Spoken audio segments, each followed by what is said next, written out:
Can you tell us about your character and why you wanted to do this project? I wanted to do this project because the same reason I want to do any project, which is the first read, the first read of the script, the people involved, the sort of flavour of it.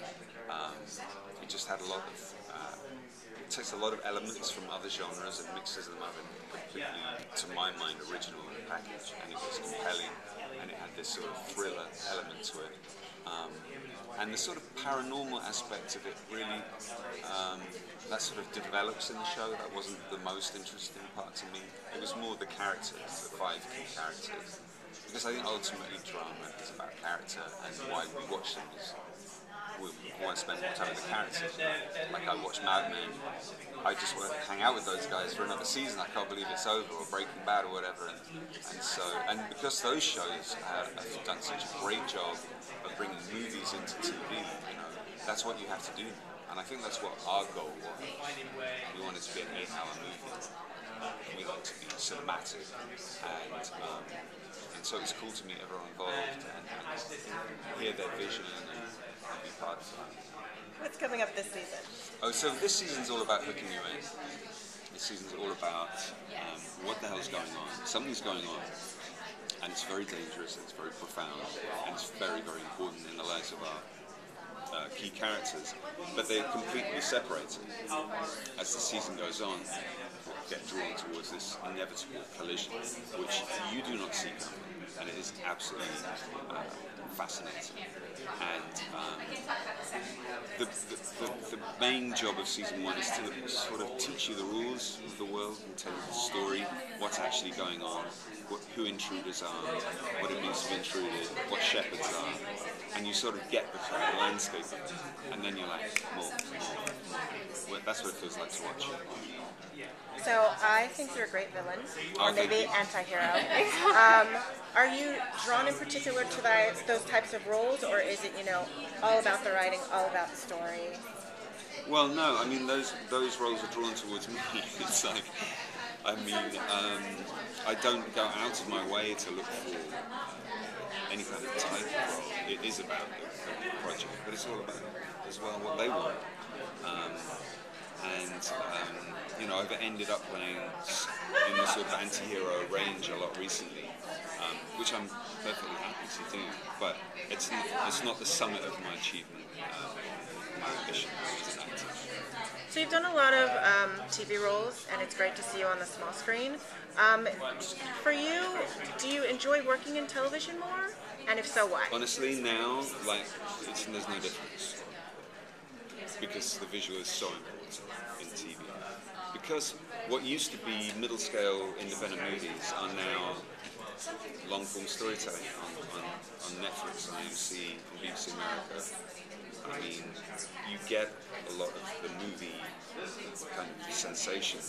And now we have bigger TVs, it feels almost like a movie. And movies now have to be gigantically enormous, with huge explosions and computer-generated effects. I'm hoping that's not the end of the road for movies, and that we can come back from TV a little bit, but right now it feels like that's where stories are sort of, interesting stories are going to TV.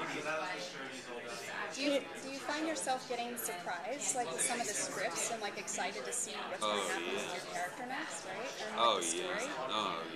No, I mean, yeah.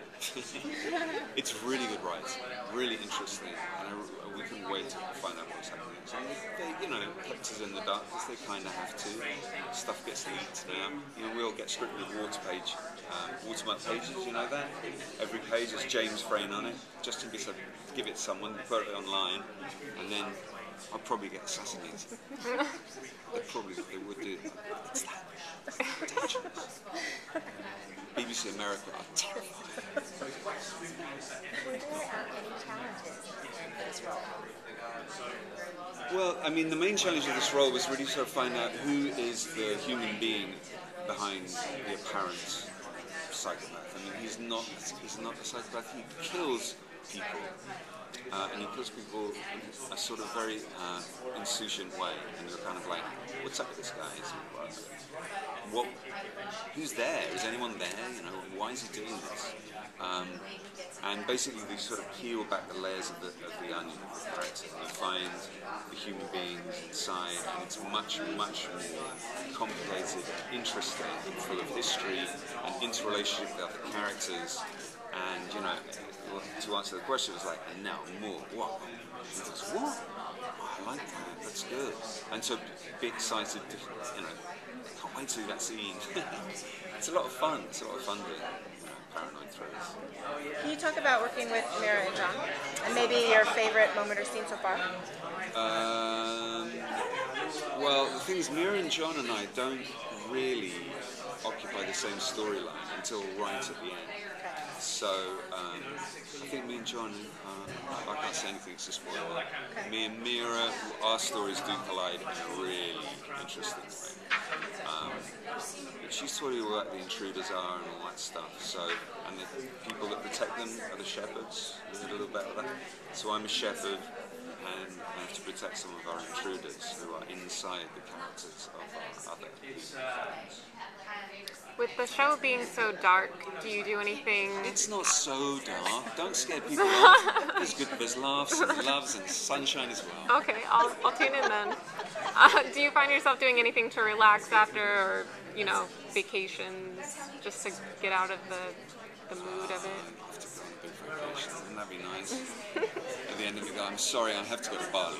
That is just spent. At the end of the season, vacation. Yeah. Should have got that in my contract. It's too dark. It's killing me, man. It's I don't find it hard to leave the character. I think it's really healthy to leave it behind. Okay. But I'm always up for a holiday. Do you believe in paranormal? Oh, here's the thing.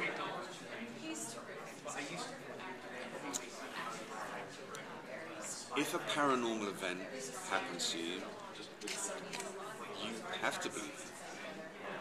And I know people who have experienced these things, and they're sane people, and I trust them.